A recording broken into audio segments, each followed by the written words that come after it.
Weird experiences began after I moved to an island. This is one island in a good-sized archipelago which stretches from Canada around Vancouver Island down into U.S. territory. For many hundreds of years, the Coast Salish people have apparently inhabited every moderately sized island in the archipelago, except for one, the one where I live. I've heard a variety of explanations for the non-inhabitation of this particular island, but the one I hear most often is, it's a place with too much supernatural power. It's not good to live on, only to visit for ceremonies.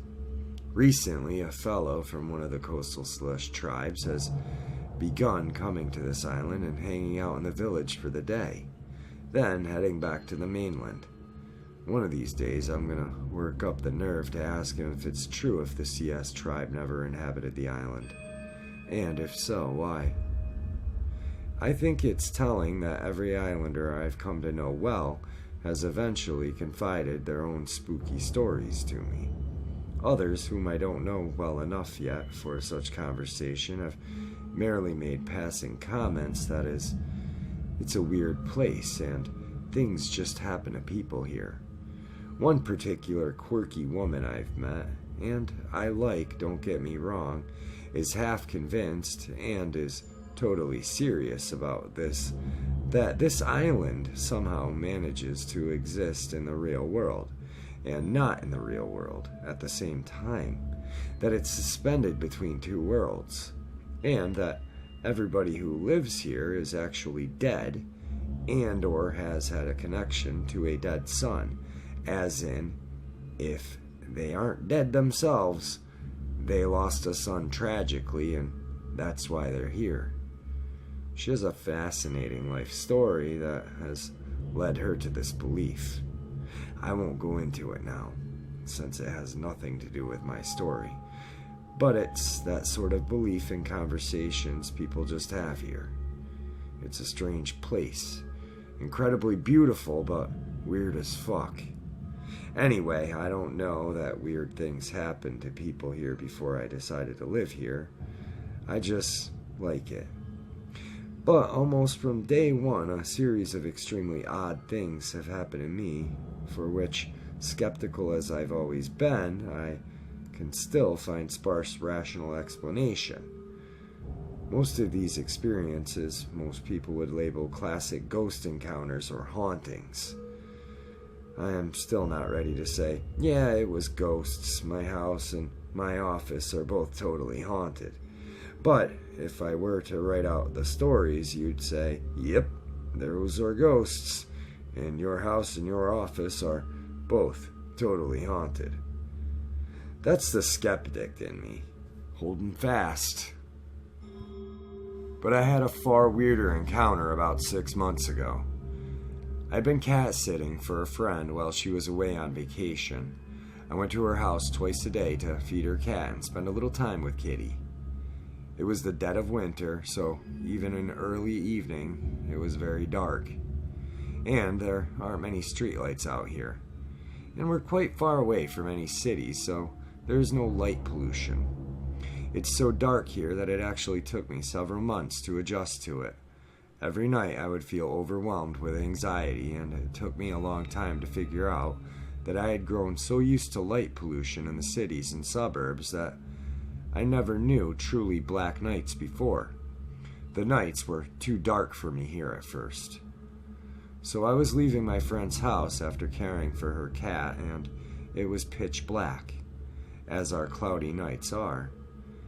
I felt a little creepy as I walked through her yard and got to my car, but that was nothing new to me at this point. I started my car and backed out of her driveway, headed down her street. I stopped at the stop sign, of course. My headlights created a beam of light that stretched over the crossroad into the middle of the street that lied directly opposite. A cul-de-sac that led to a few houses on a bluff that overlooked the water. There was something crouched in the middle of that street.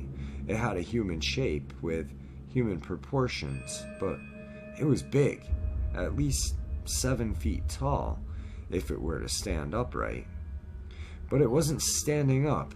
It was bent double, with its arms, forelegs resting on the pavement, but its hips and knees scrunched up, the way a sprinter crouches before starting a race.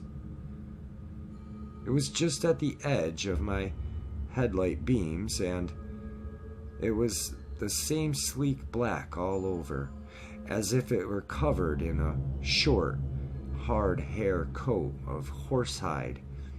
Its whole body was heaving rhythmically, as if it was panting heavily, and it was staring directly at me. It had huge, glowing green eyes. I don't know what I ought to do, if anything, but by the time I was used to the weird shit happening to me on this island, so I just sat there, calmly at the stop sign, holding onto my steering wheel with both hands and looking at it. It continued to crouch in the headlights, looking back at me and heaving up and down, breathing, or whatever it was doing. I said out loud, though there was nobody in the car with me, "Is that a werewolf?" And after a few more seconds of looking at it, I answered myself, "Yep, that's a werewolf." I decided there was nothing for it but to just drive home, so I did. But as you can imagine, I kept looking in my mirror to see if it was following me. It didn't follow me. I got home and promptly posted on Facebook about this weird-ass encounter. All my friends know how skeptical I am, so they had a blast making fun of me and making a claim that was so out of character for me. I played along and took their ribbing good-naturedly. I think they all still believe I'm playing a prank on them. But I was absolutely serious. I really saw that thing. A few of my friends who took my story a little bit serious asked me a bunch of questions about it and determined that I had seen a dogman, not a werewolf. I'm not sure there's a functional difference between the two. But recent reading about the prevalence of a shapeshifter lore in North American tribes makes me wonder if it was not a dogman but something else. Perhaps the fact that all the coastal Salish tribes regard this island as too supernatural to live on has something to do with it. Anyway, I haven't seen any other dogman, shapeshifter, skinwalker, whatever you want to call them, though. I continue to have other weird experiences. When my friend came home from her vacation, I didn't tell her what I had seen right away. I didn't want to scare her. But a few weeks later, I admitted I had seen something I could only describe as a werewolf or a dogman. She asked where I had seen it. I described the location. She casually said, "Oh yeah, I see weird shit on that street all the time at night." As if it was no big deal. Maybe in this place, it's not a big deal after all. Anyway, there's my story. Peace out.